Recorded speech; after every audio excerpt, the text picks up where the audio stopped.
aconteceu ainda na política, porque eu acho que a gente precisa entender muito bem, né, as forças que estão atuando e com que tipo de intenção. Não me parece que ninguém possa se enganar a essa altura que este Congresso, esta legislatura, como outras que antecederam, mas talvez de uma forma mais escancarada do que nunca, tem uma agenda, a maioria tem uma agenda muito anti-ambientalismo, muito negacionista ou muito, enfim, predatória, né?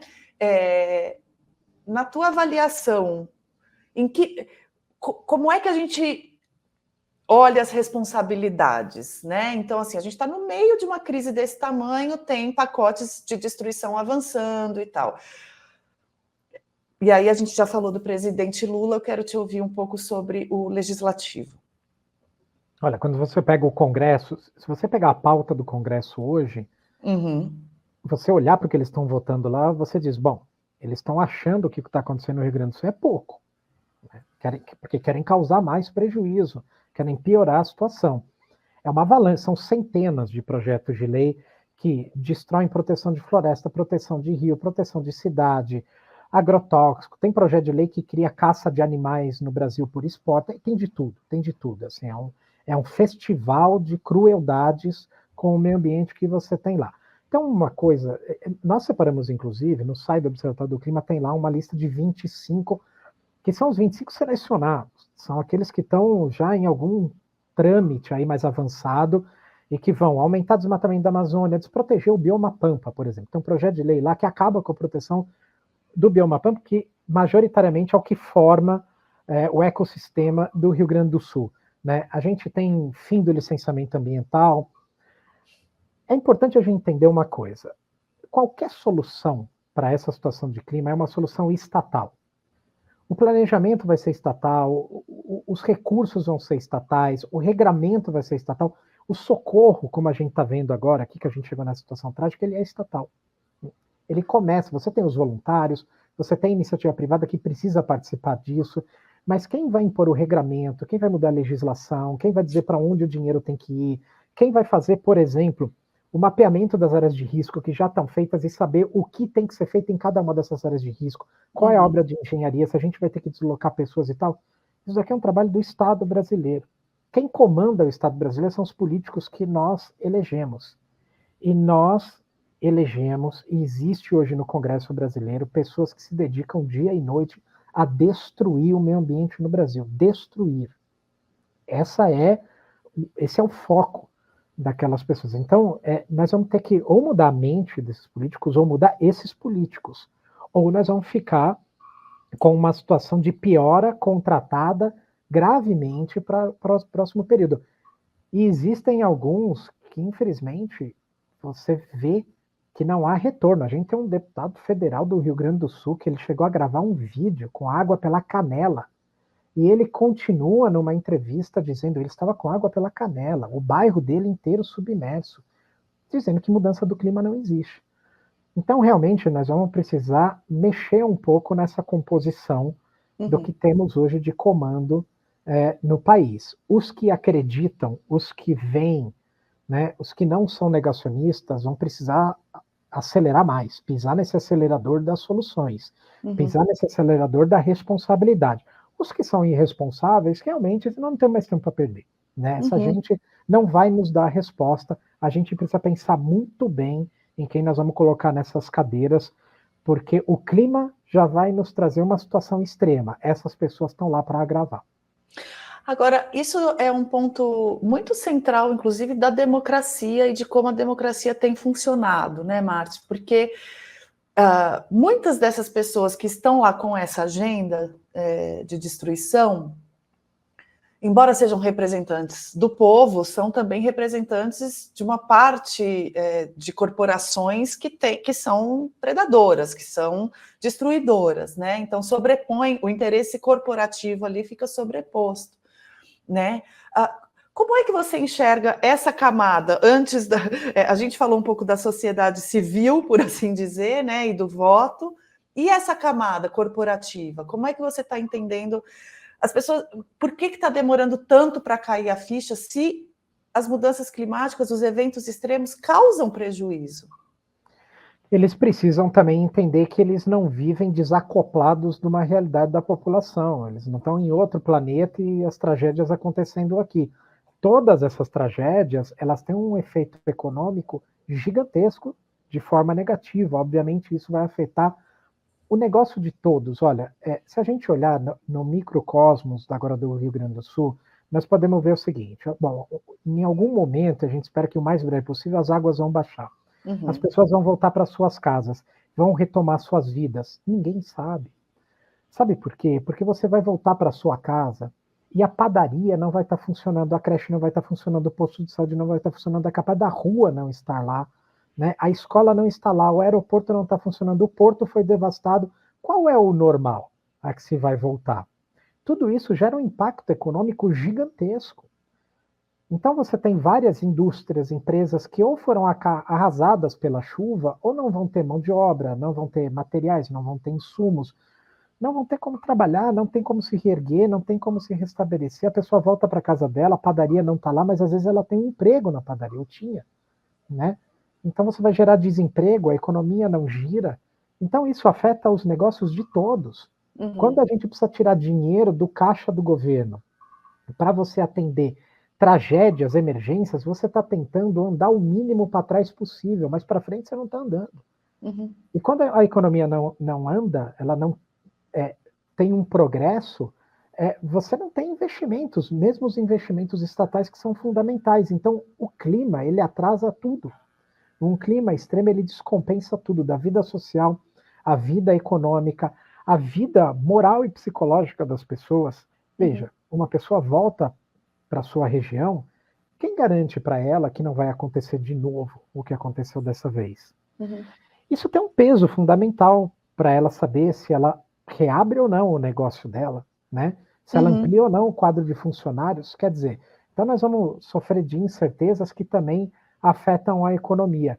Nós temos já previsões para regiões do Brasil que são realmente muito preocupantes, né? E isso afeta, claro, a capacidade de investimento ou desejo de investimento em algum desses lugares. Então, a economia, o agronegócio, principalmente, ele está inserido de forma crucial nessa questão de mudanças climáticas. Bom, se a gente pegar todas as perdas de safra que nós tivemos no Brasil nos últimos 3, 4 anos, você vai verificar a questão da irregularidade climática em quase todas elas. Um clima irregular, um clima que não é balanceado, ele afeta a produção de alimentos. Nós estamos plantando sem tempestade, nós estamos plantando seca.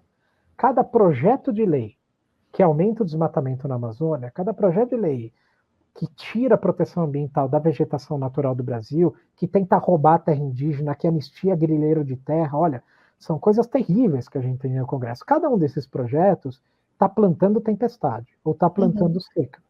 É disso que se trata. Todos os setores da economia são afetados de forma negativa. O agronegócio é um especial, né? Deveria olhar com muito mais carinho. Não fazem isso. Seus representantes não fazem isso. Eles não olham para as consequências porque são pessoas inconsequentes, são pessoas irresponsáveis. Esse é o termo mais direto que a gente pode usar. Tomara que mudem, eles ainda têm um bom tempo de legislatura aí. Tomara que, pelo menos, eles parem de promover tanto retrocesso. Agora, explica um pouco para a gente esse marco legislativo, jurídico, né? Em que medida as leis do Congresso Nacional se sobrepõem às leis estaduais? Muito se falou no caso do Rio Grande do Sul de um pacote ali que o governador Eduardo Leite promoveu. Na verdade, eu não sei se veio da Assembleia e ele sancionou, ou se ele mesmo que promoveu, mas, de qualquer forma, o Estado mudou o seu marco regulatório ali de ambiente. Como é que é essa relação? Qual que é a hierarquia? Nós temos uma linha legislativa que ela é nacional, ela estabelece os códigos, ou regramento geral, que a gente chama.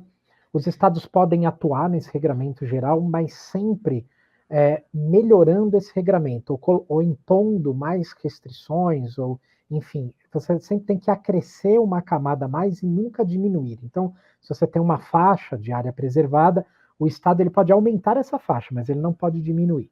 Né? Os Estados hoje eles têm muita ação direta com relação a vários pontos de cuidar do meio ambiente no Brasil. Por exemplo, são os estados que autorizam desmatamento. Antes essa autorização era centralizada, antes de 2006, centralizada no governo federal.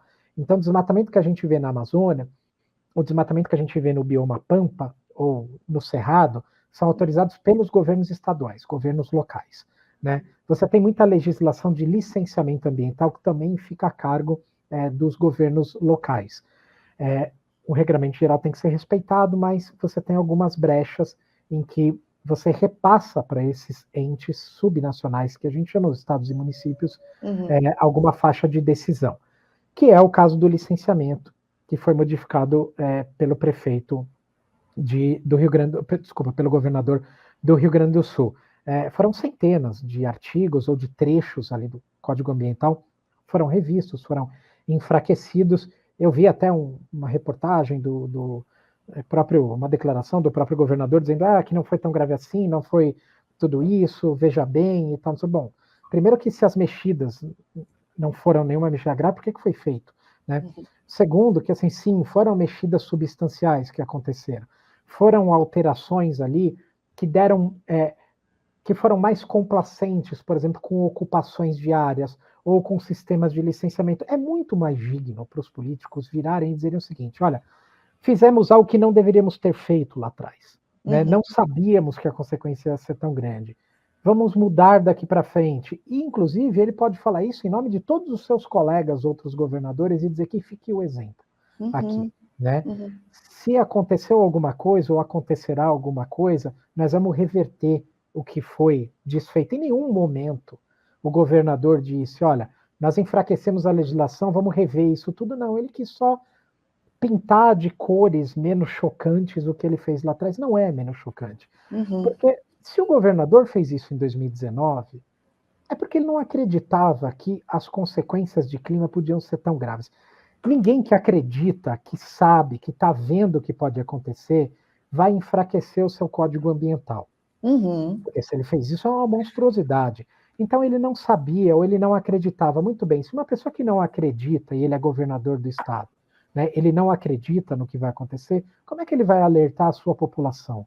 Como é que ele vai fazer um plano de contingência para um desastre? Como é que ele vai colocar muito dinheiro, jorrar dinheiro mesmo, nos planos de prevenção e de adaptação da população? Também não vai fazer. Né? Então, essas medidas que esses governadores, ou que, enfim, governos de uma maneira geral tomam, elas demonstram muito, revelam muito como que está o entendimento desses políticos sobre a questão climática. Um projeto de lei, para a gente ter uma relação direta, que libera áreas de preservação permanente. Olha, área de preservação permanente é aquela área que corre contígua ao rio. Muitas vezes, você tem topo de morro, tem outra classificação. Mas ali a gente chama de mata ciliar. Tá? Essa mata ciliar tem uma vegetação. Chove em um determinado local e essa água vai correr para o rio. Quando ela encontra essa vegetação cria um efeito esponja no solo. Ela segura uma parte da água e a água não corre nem em todo o volume, nem com toda a velocidade para o rio, portanto o rio fica menos cheio. Muito bem, se você retira essa vegetação, a água ela corre direto, ela não infiltra, ela vai em volumes muito maiores e muito mais rápidos para o rio pode transbordar. Além disso, sem vegetação, você facilita a erosão dessa terra. A erosão escorre, ela sai do que era a paralela do rio, escorre para o leito, o rio fica mais raso e, obviamente, ele vai ter menos capacidade de transportar água e vai transbordar. Então, esse é o tipo de legislação que você, quando altera, no caso das APPs, Área de Preservação Permanente, de Mata Ciliar, quando você altera uma legislação e permite que, por exemplo, você faça qualquer ocupação dessa área, você está fazendo um favor para a inundação, está contribuindo para a cheia, inclusive colocando as pessoas que moram nessa região em risco, porque a hora que o rio transbordar, a primeira casa que vai ser invadida é quem está lá próxima do rio. Esse tipo de legislação a gente vê a todo momento tentando ser modificada, né? Porque as áreas, obviamente, que ficam ali na beira de rio, elas têm um apelo imobiliário muito maior, as pessoas querem construir ali. Mudança de legislação tem impacto direto no que a gente está vendo. Nenhuma lei vai fazer chover menos, mas as leis podem tornar as cidades mais ou menos resilientes, mais ou menos preparadas para quando ver esse tipo de evento que a gente está vendo.